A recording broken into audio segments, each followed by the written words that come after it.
you want your business to look like when it's your turn to pass it on? What's your I want an empire. I will not settle for less. I want to be able to feed families for years to come. I want it to be a lot smoother. When and if my son wants it, I want it to be in just an easy peasy transition in to where I can teach him things about actually running a company beforehand and get him right in. I don't want to be average. I don't want to be an average painting company. My focus is building an empire. Hey everyone, it's Tom Tucker and Tara Riley from the Academy for Professional Painting Contractors, and we're back with another episode of From Ladder to Legacy, a podcast series featuring the transformation of painting contractors from their life on the brush to building a business, then scaling up to succession, and for some, generational leadership change. We want to thank everyone for tuning in. We really appreciate all of our listeners out there.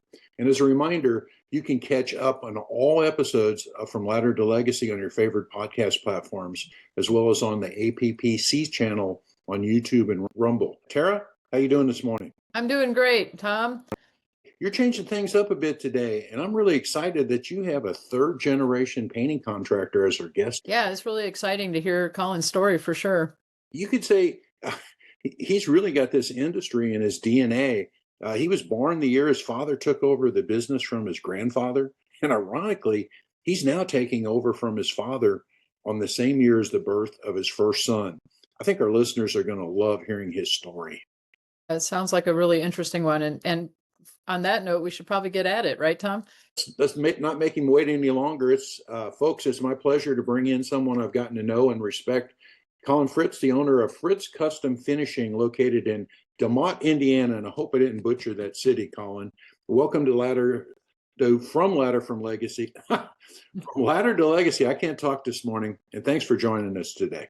Yeah, thanks, Tom, and thanks, Tara. I appreciate it.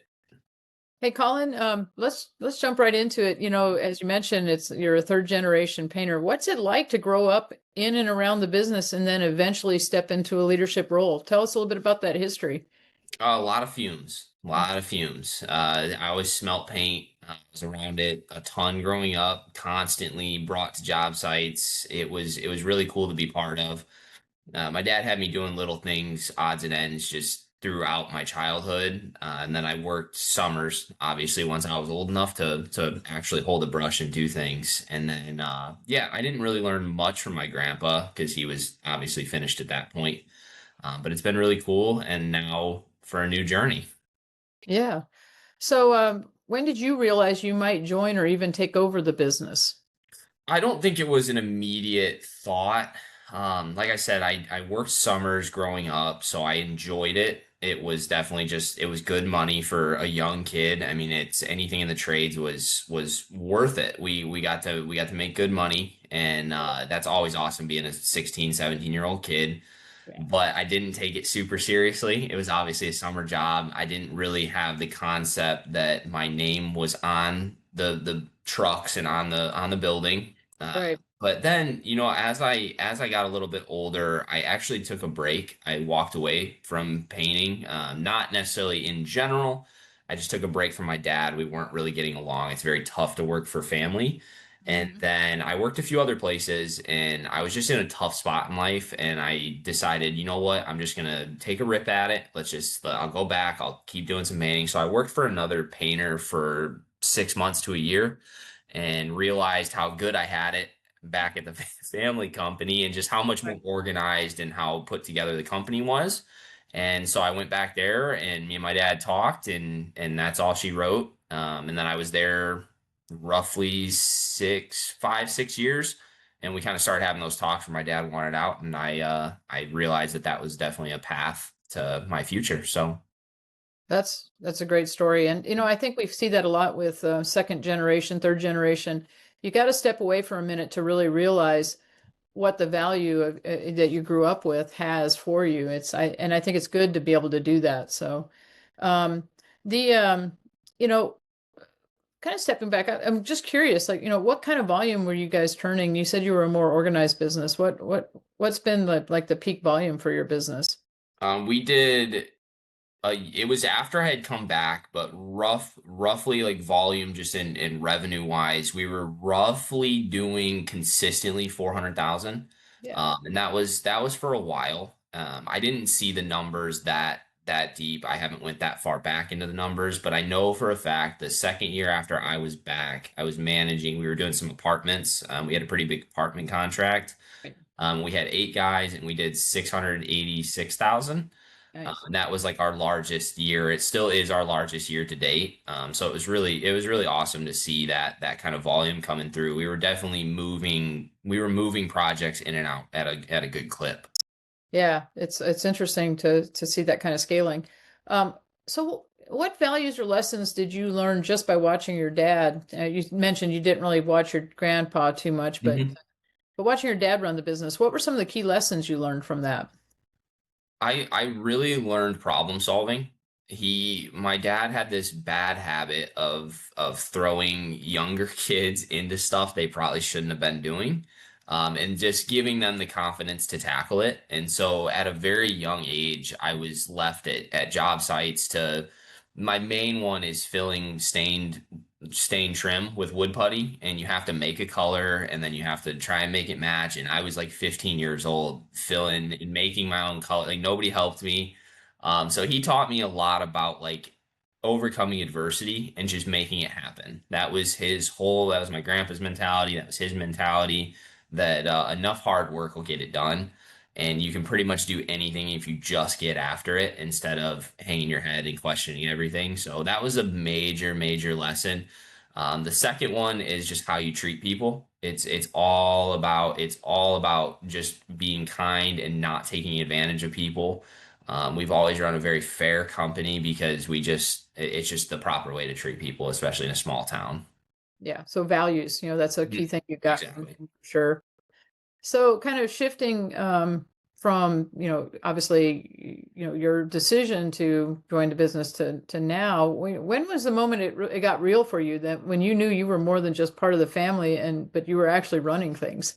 It was ever since I came back, pretty much. I jumped in, and my dad had some guys that they were just they were drunks. They were not high quality painters. Like I said, we were doing a lot of apartment work, so it was relatively doable. But they were costing money like crazy, and I realized that if it's not somebody with our name on it, like at least keeping an eye on things, it's just gonna go south.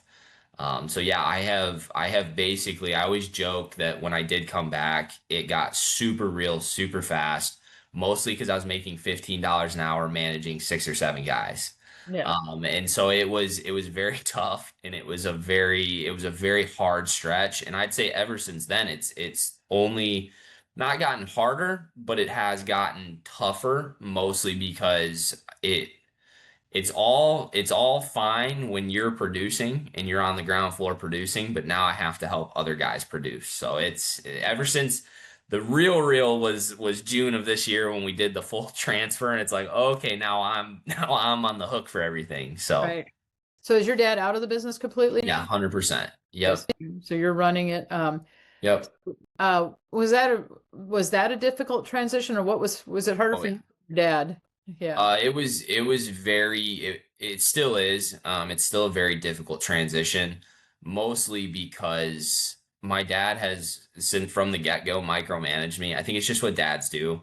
Yeah. It's never been anything personal, but he's only 55, or 56. So he has other things. It was just very tough to go because we did the transition right before blueberry season, which we have a blueberry farm. My dad usually is gone for that month anyways. So we did the transition, and normally blueberries keeps him busy for about a month or so, and that was a good time. He was, hands off. It was working good, and then we kind of got at each other a little bit. It's just been tough, when somebody does something for 28 years. I mean, to just kind of transition out of that, it's got to be tough on anybody, and we're still working through it a little bit, and it's just difficult. It's a difficult transition. I don't think it's ever easy. So I'm assuming he still has opinions about how you should run the business? He does. We we have mutually decided that he needs to take a step back, because like a big part of it, and a big part of what I tried to tell him, is that like we're set and we have a foundation, but now's my chance to branch and make my own name. And so like, and he obviously, as a father, he wants to protect me. He wants to help. He wants to keep the company going. But if I fail or I succeed, that kind of falls to me. And I Yeah. think he's starting to feel better about that now that time goes on. Yeah. So along that lines, how are you putting your own stamp on the business without losing what made it great in the first place? I'm trying to push a new culture into the company. I have goals to lead a company that serves with hearts of service and that I actually want to create a place that people want to come and work and to stay forever. I want to create a culture that more on the culture end of things. I think the company itself has a really good name. My dad did awesome building that up, but now I want to create a home for painters, and I want to bring on the next generation. That's a huge goal for me, is that I want to make painting the cool trade. I want it to be exciting. I want young kids to be like, hey, I want to try being a painter. Because everybody I talk to, they always say, oh, I hate painting. Ew, gross. But like I personally really enjoy it. And so I wanna add that and inject that into the company starting from this day forward. Right. And that's one of the unique things you have the ability to do because you know the trade inside and out. So you have that ability to teach others. And really, if you think about scaling, one of the things is creating force multipliers, right? It's if you're out there painting, you have a job. When you're creating a organized company that expands by having more and more painters, then the bottom line is you now have an organized company, and the scalability, Colin, of the trades is immense. Like, whatever you can imagine you want that business to be, you can grow it. I gave a little presentation to the Women in Paint group Tuesday, and I was talking about yes and how, because that's really what's beautiful about the trades. There's a big yes and how out there. Whatever you want, you can create. So kudos to you for that. So what do you kind of going back to that transition though, what do you think your generation brings to the trades that's different than maybe your dad and your grandpa? Tech. Tech. I mean, that's just organization and technology, the working smarter, not harder. I think somebody once said to me, they said, if you're working more than like, I think it was like 40 hours a week on the company or within the company, then you own a job. Yeah. And like that, I think that's something that like my generation specifically looks at and goes like, hey, how can we work smarter Yeah. and get away from that to where like my dad's and my grandpa's generation was just work more, Yeah. just work harder, just work more.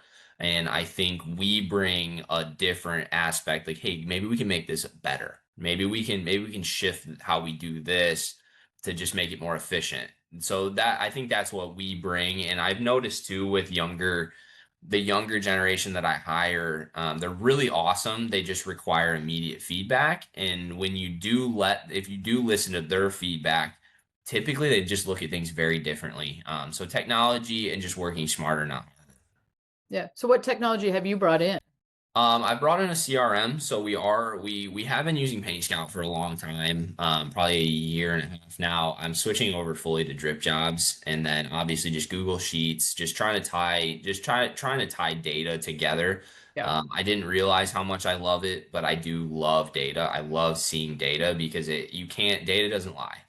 So you can sit there and tell yourself that, oh, hey, we're doing this right or we're doing this wrong, but until the numbers actually back that up, you can't hide from the numbers. So Yeah. it's trying to just bring more stuff online. Like now we have a booking form so somebody can fill out instead of having to call in.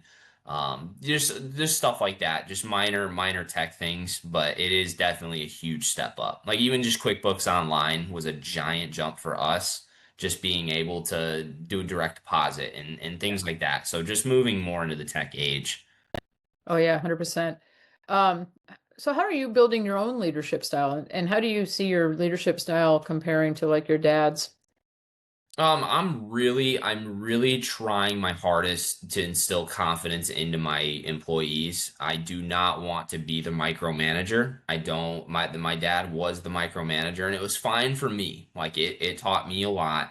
Right. but I see a lot of myself in him. I am my dad's kid. We do think of things a lot alike. So it's a constant battle for me I want to lead by example. So if the guys get into something difficult, I want to show them that I can accomplish it, no problem. And if I can do it, they can 100% do it. So I want to instill confidence into painters and not just sit and nitpick. I think it's a better option because like for me personally, I look at painting like as an art form, and Right. everybody will apply the paint itself a little bit different because they're going to have their own style. And so I want to be a leader that people can come to and go, hey, I have this issue. I want to be approachable. I don't want to be the standoffish leader. So I'm really trying to focus on being kind, helping, and just showing them what it means to actually serve. So I want to lead through service.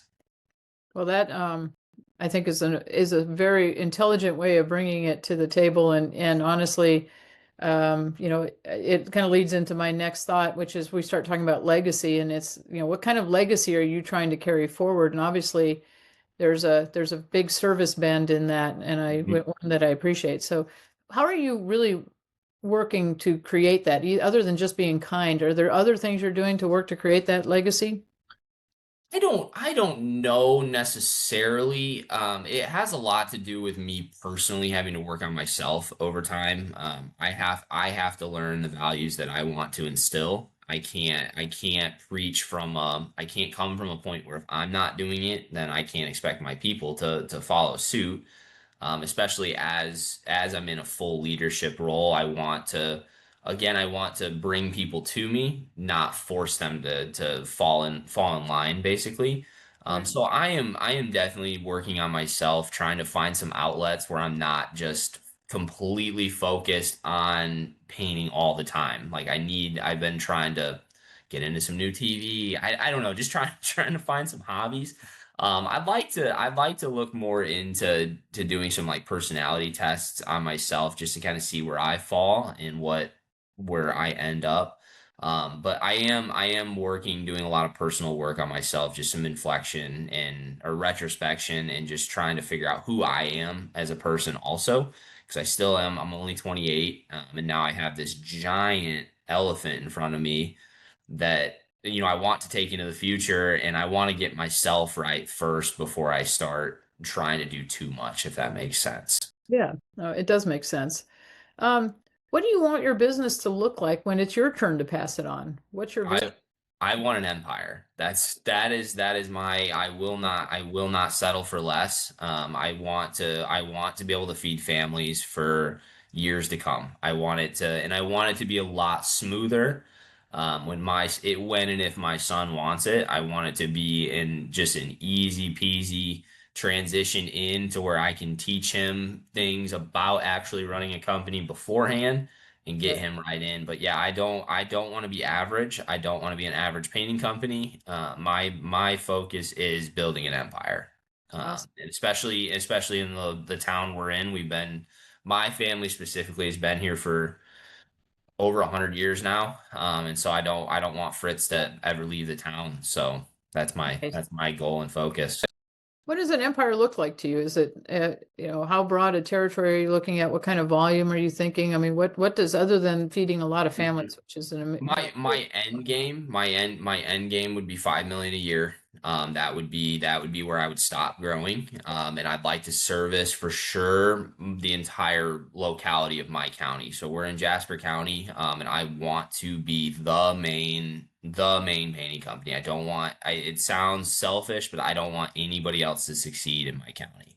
That's my main focus. I don't really have a huge goal to branch out into surrounding counties. Obviously, I'll take what I can get when it comes to those, but that is my main focus right now is I want to be the foremost painter in my area. I don't want anybody else to want to call anybody else. I want them to request us.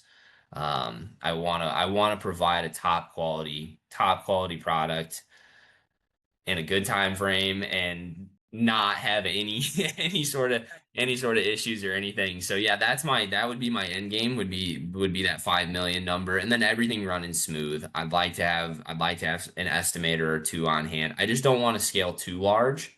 Right. My main thing is like we're still a small family company, and I want to keep that aspect, but I do want to grow large enough to be able to produce the revenue that I'm looking for. Yeah. Well, it's great to have a goal. I've discovered over the years and working with many, many, many business owners that when you have a firm goal and you have that vision in mind, it really is amazing how many people not only achieve it but exceed it. But Hmm. yeah, I like when you have a very firm vision, it's much easier to figure out the how to get to that yes. So very cool. Um, Maybe just speaking specifically to being a second, third generation painter, what do you think are some things that people don't understand about or could misunderstand about that? Is there anything that jumps into your mind? Oh, 100%. Everybody thinks you had it handed to you. And like and in some cases that's probably true, but I cannot stress it enough that it was not given to me. Yeah, It was not. I like I said, I was making $15 an hour running multiple people. I mean, there was no like and I'm producing at the time too. I'm not just trying to manage those people, but I'm also painting full time. And I can't stress it enough that like my dad never gave me any shortcuts. It was always everything always fell to me. If we weren't producing, it fell to me. And so on and so forth. So I think that's a huge misconception that just because you're second or third generation or whatever, even if you're first generation, you got a little bit of money from somebody that helped you get started. I don't think owning a business is ever the easy route, and anybody who looks at it that way is sorely mistaken. Even if you do have the help of your parents, so I think that's a huge one. right. It's still hard work.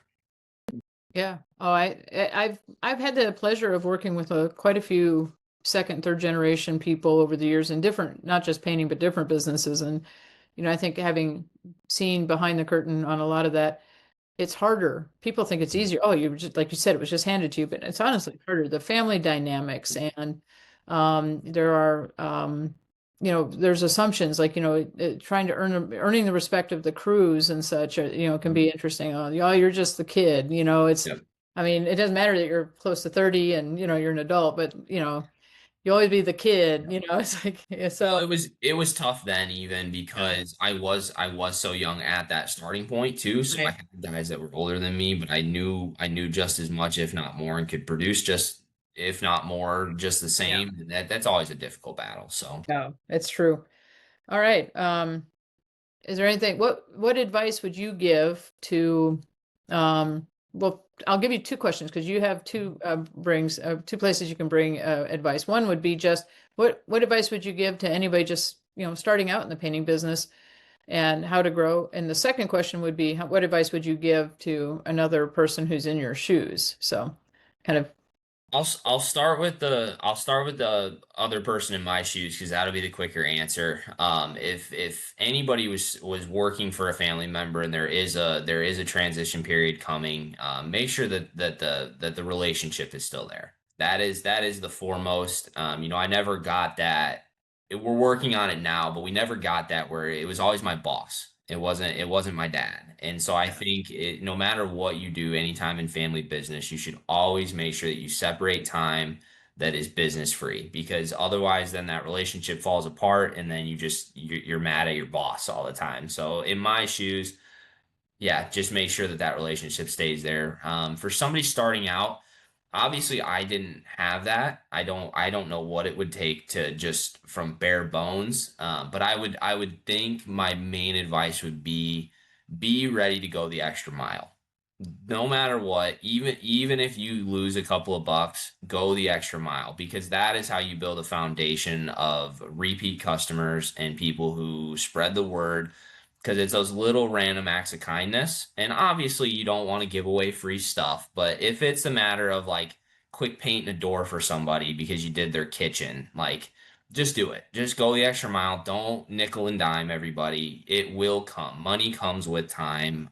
And then same with scaling. I would say don't bite off more than you can chew. That's a mistake that I feel like I've seen before. And we had happen when we lost the apartment contract. Not lost it, we just decided we didn't want to do it anymore. But we had all these employees and we weren't properly filling the books. And so if you bite off more than you can chew, then you find yourself in money problems. So just always start small, do what you can tackle, and then bring on people as you start to grow. So Awesome. All right. Well, Tom, why don't you take us away? All right, that's a great story you shared today with the folks. I got to tell you, I smiled when you were talking about, wanting an empire.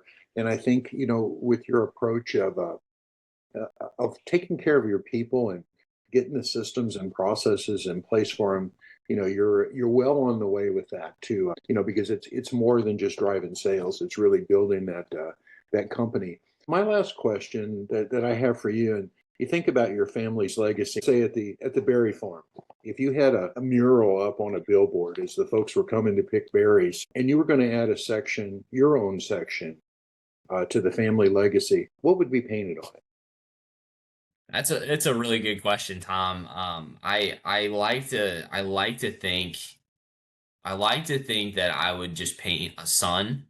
The reason for that is I want to be a light. I don't want to just be that greedy contractor that's running around trying to make money all the time. I want people to know that, I'm here to help out any way I can.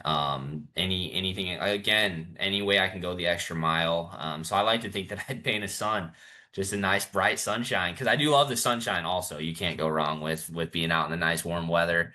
But yeah, that's what I would hope. Especially for my legacy, I want to be remembered as a kind person. I don't necessarily want to be remembered as a painter in the future. I want to be remembered as somebody who helped people out and was kind and was able to help the community. So That's awesome. Well, I won't be here for it, but I'd love to be around in the future when your son's getting ready to take over the business, because I think, if you think back and you give respect to, and I can take it, go from anywhere from, you know, the leader of JP Morgan Chase Bank today to Ford Motor Company to you name it, those people, when they built, it was tough, that first generation.